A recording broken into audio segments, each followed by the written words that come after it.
ओम नमः शिवाय, श्री शिवाय नमस्तुभ्यम। नमस्कार दोस्तों, स्वागत है आप सभी का हमारे यूट्यूब चैनल पावरफुल हिंदू धर्म में।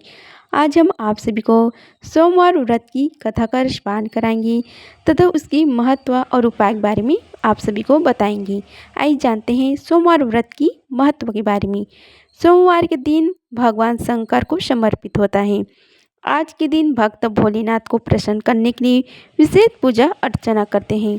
कुछ लोग आज के दिन व्रत भी रखते हैं ताकि शिव की कृपा हमेशा उन पर बनी रह सके। बाबा भोलेनाथ के आशीर्वाद के लिए आप भी सोमवार का व्रत कर सकते हैं।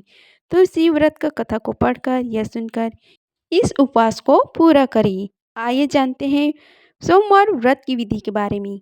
नारद पुराण के अनुसार सोमवार व्रत में व्यक्ति को प्रातः स्नान करके शिव जी को जल और बेलपत्र चढ़ाना चाहिए तथा शिव गौरी की पूजा करनी चाहिए। शिव पूजन के बाद सोमवार व्रत कथा सुननी चाहिए। इसके बाद केवल एक समय ही भोजन करना चाहिए। साधारण रूप से सोमवार का व्रत दिन के तीसरे तक होता है, मतलब शाम तक रखा जाता है। सोमवार व्रत 3 प्रकार का होता है: प्रति सोमवार व्रत, सौम्य प्रदोष व्रत और 16 सोमवार का व्रत। इन सभी व्रतों के लिए एक ही विधि होती है। आइए अब रसपान कीजिए सोमवार व्रत की कथा का। एक समय की बात है, किसी नगर में एक साहूकार रहता था। उसके घर में धन की कोई कमी नहीं थी, लेकिन उसकी कोई संतान नहीं थी। इस कारण वह बहुत दुखी था। पुत्र प्राप्ति के लिए वह प्रत्येक सोमवार को व्रत रखता था और पूरी श्रद्धा के साथ शिव मंदिर में जाकर भगवान शिव और माता पार्वती जी की पूजा किया करता था। उसकी भक्ति देखकर एक दिन माँ पार्वती प्रसन्न हो गई और भगवान शिव से उस साहूकार की मनोकामना पूर्ण करने का आग्रह किया। पार्वती जी की इच्छा सुनकर भगवान भोलेनाथ ने कहा कि हे पार्वती, इस संसार में हर प्राणी को उसके कर्मों का फल मिलता है और जिसके भाग्य में जो हो उसे भोगना ही पड़ता है। लेकिन पार्वती माता जी ने साहूकार की भक्ति का मान रखने के लिए उसकी मनोकामना पूर्ण करने की इच्छा जताई। माता पार्वती की आग्रह पर शिव जी ने साहूकार को पुत्र प्राप्ति को वरदान तो दे दिया, लेकिन साथ ही यह भी कहा कि उस बालक की आयु केवल 12 वर्ष होगी। माता पार्वती और भगवान शिव की बातचीत को साहूकार सुन रहा था। उसे न तो इस बात की खुशी थी और न ही दुख। वह पहले की भांति शिव जी की पूजा करता रहा। कुछ समय के बाद साहूकार के घर एक पुत्र का जन्म हुआ। जब वह बालक 11 वर्ष का हुआ तो उसे पढ़ने के लिए काशी भेज दिया गया। साहूकार ने पुत्र के मामों को बुलाकर उसे बहुत सारा धन दिया और कहा कि तुम इस बालक को काशी विद्या प्राप्ति के लिए ले जाओ और मार्ग में यज्ञ कराना। जहाँ भी यज्ञ कराओ वहाँ ब्राह्मणों को भोजन कराते और दक्षिणा देते हुए जाना। दोनों मामा भांजे इसी तरह यज्ञ कराते और ब्राह्मणों को दान दक्षिणा देते काशी की ओर चल पड़े।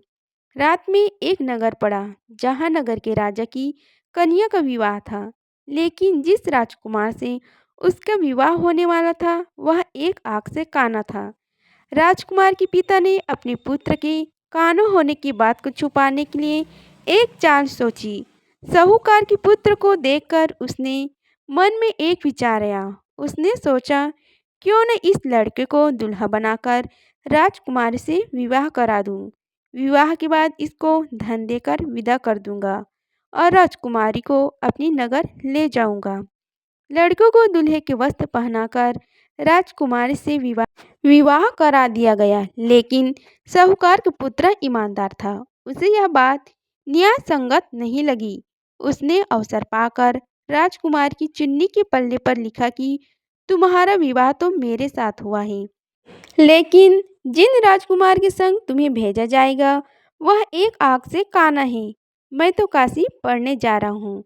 जब राजकुमारी चुन्नी पर लिखी बातें पढ़ी तो उसने अपने माता पिता को यह बात बताई।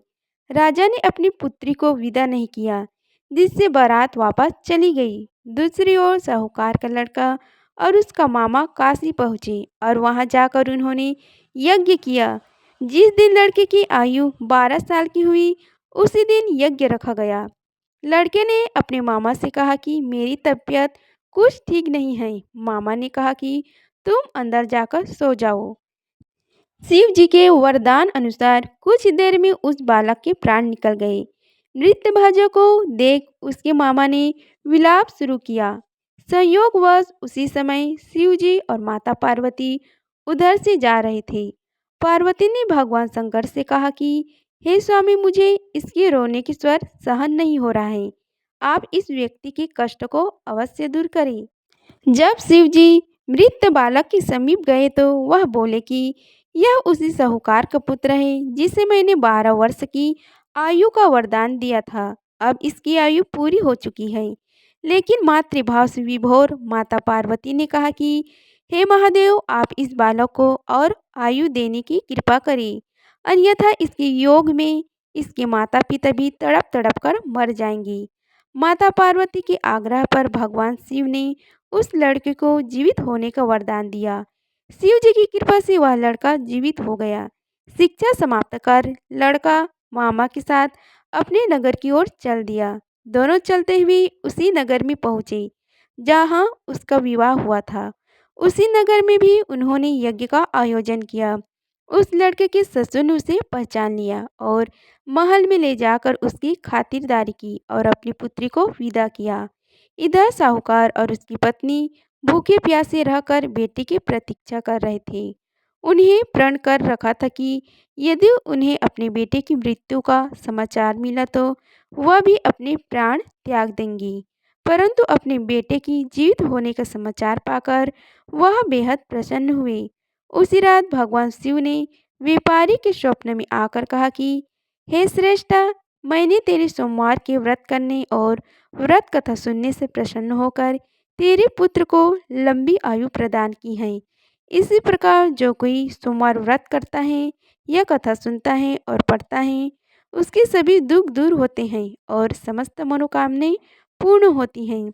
इस तरह सोमवार व्रत की कथा संपूर्ण हुआ। अगर आप सभी को हमारी वीडियो अच्छी लगी होगी तो वीडियो को लाइक कीजिए, चैनल को सब्सक्राइब कीजिए और कमेंट बॉक्स में ओम नमः शिवाय लिखिए। धन्यवाद। मिलते हैं अगले वीडियो में। तब तक के लिए हर हर महादेव।